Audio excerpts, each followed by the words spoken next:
everybody, and welcome to Hands on Science. Hey, Carr. Hey, Mel. Hey. What's this contraption you got going on? It's a little challenge here. Okay. You ready for the challenge? I'm always up for a challenge. Always up for. I know. I need you to balance. How about we just say balance all these nails on there?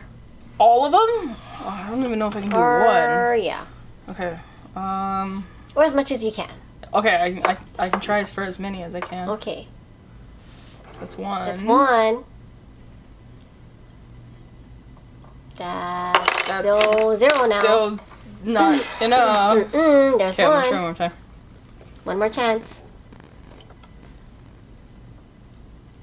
That's still zero. All right, Mel. I'm gonna need a hint. This is pretty hard. Yep.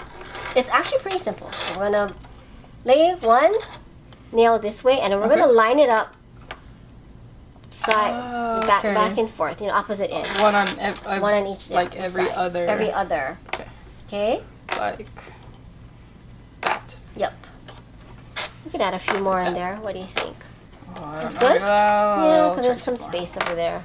Yeah. I don't know. Okay, now so it seems like if we just pick it up this way, it'll fall, right? Yeah, they're just gonna. So like, we wanna make sure this stays on. So we're gonna grab another nail. Okay. We're just gonna go the opposite end. And that's why the nails have these big old heads on them. Okay. So now gently pick it up, 2 fingers. Okay. Okay. You want to try that, or you want to do it? Okay. Yeah, You want to try it?